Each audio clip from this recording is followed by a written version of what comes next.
A partir da década de 90 do século passado, a ABEA, Associação Brasileira de Ensino de Arquitetura e Urbanismo, passou a promover discussões em torno da acessibilidade.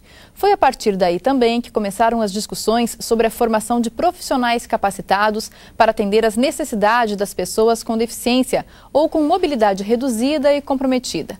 No programa de hoje estamos falando sobre acessibilidade e os nossos convidados neste bloco são a professora Eliane Panisson, coordenadora do projeto, e neste bloco é nosso convidado também o professor Luiz Roberto Medeiros Gosch, graduado em Arquitetura e Urbanismo e mestre em Urbanismo. O professor Gosch é colaborador do projeto. Seja bem-vindo, professor.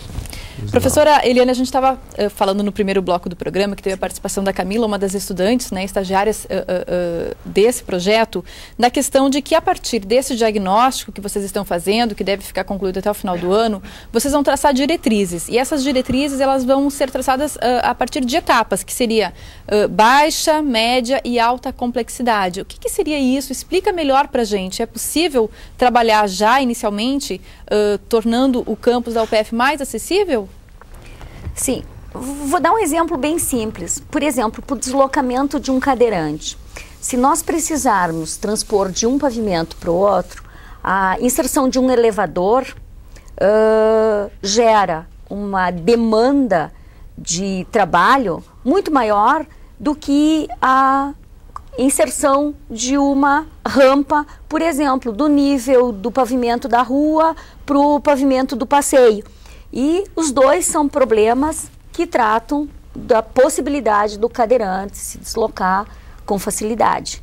Então, são esses problemas que nós vamos deixar classificados para poder ir diminuindo cada vez mais as barreiras. Para que, de fato, esses resultados da pesquisa possam ter uma aplicabilidade aqui no campus, né? E a ideia é que esse diagnóstico seja encaminhado para os SAIs.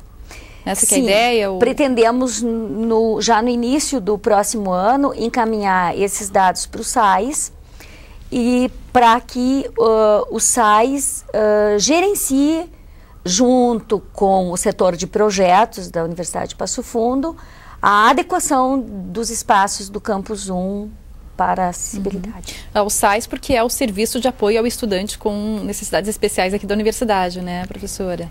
O professor, como a gente viu na reportagem do primeiro bloco, foi possível mostrar também que aqui em Passo Fundo a gente já tem um exemplo de um espaço que está mais acessível, que é o caso da Praça Tamandaré, que foi um projeto desenvolvido pelo senhor. Esse trabalho lá da praça, a ideia é que aqui a UPF também possa se adaptar e se adequar e trazer todas essas condições de acessibilidade.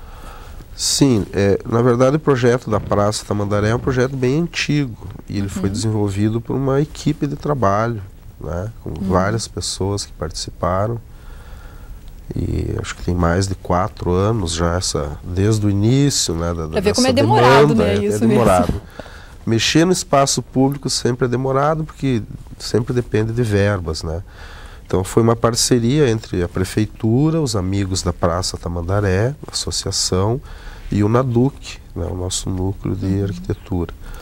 E finalmente saiu, né, o projeto, né, a prefeitura então aprovou e foram feitas as reuniões com a comunidade. Sempre a gente buscou a participação da comunidade também, né, para opinar.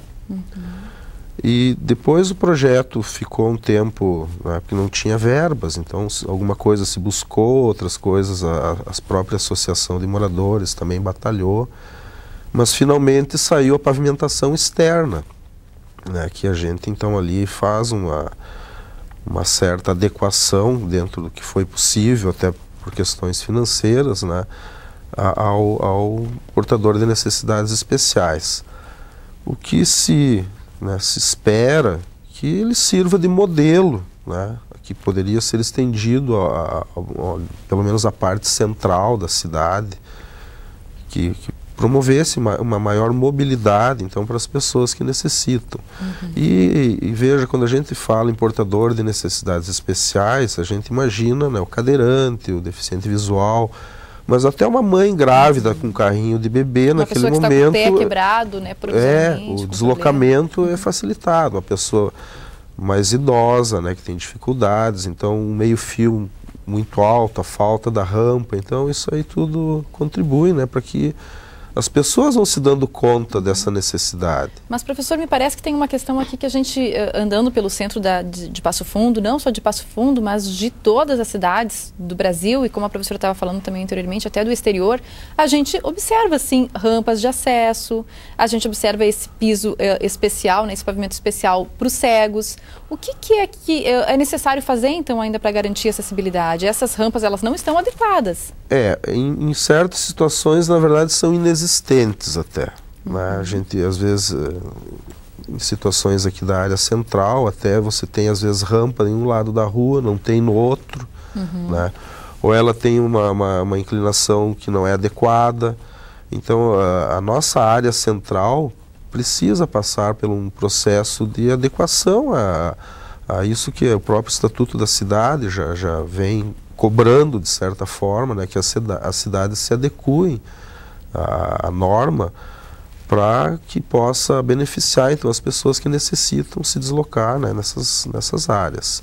Ou criando percursos, né, o próprio transporte público aqui, graças, né, que a gente já tem essa adequação. Porque quando a gente fala em acessibilidade também, são várias questões que estão envolvidas ali, né? E a gente sabe que esse projeto está tratando especificamente da questão que envolve a arquitetura, né? Mas se a gente fosse ver, são várias outras questões. E esse projeto que é desenvolvido aqui na UPF, inicialmente para fazer esse diagnóstico e apontar diretrizes, a ideia é que ele sirva de um modelo também para ser implantado em outros municípios?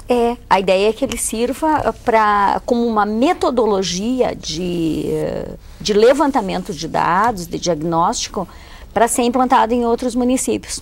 E eu lembrei agora, a partir da fala do professor Gosch, que o NADUC, que é o nosso Núcleo de Arquitetura e Desenvolvimento Urbano e Comunitário, trabalhou no projeto da Praça Tamandaré. Nós, há poucos dias, trabalhamos também no NADUC com a reforma dos banheiros da PAI. Então, deixamos os banheiros da PAI acessíveis também. Então, são pequenas iniciativas, mas que, com certeza, melhoram a qualidade de vida das pessoas. E essas discussões que estão acontecendo aqui na universidade, né, em função desse trabalho nesse grupo de pesquisa, faz parte também do que vem sendo proposto pelo próprio Ministério das Cidades a partir do programa Brasil Acessível, que é a proposta desse projeto deles, desse programa do governo federal. Teria como... quer dizer, a ideia é que todas as cidades, né, possam realmente ser acessíveis a todas as pessoas, que sejam democráticas, como é o que é apresentado no projeto. Pois é, isso até passa por uma conscientização, por exemplo, dos lojistas, da própria iniciativa privada, né, de adequar os seus acessos às lojas, serviços, enfim. E é interessante que agora, na Semana Acadêmica da Arquitetura, a gente fez uma pequena oficina de acessibilidade no campus, só que interna. E como os alunos, né, não imaginei que fosse tão difícil se sentir naquela situação, né, andar com a muleta, o cadeirante, o deficiente visual também. Então eu senti na pele para poder ver, olha, realmente é importante. E isso é fundamental, né, porque eles que vão construir essas novas cidades depois. E depois a gente sempre comenta também que a gente pode ser um portador de necessidades especiais temporário.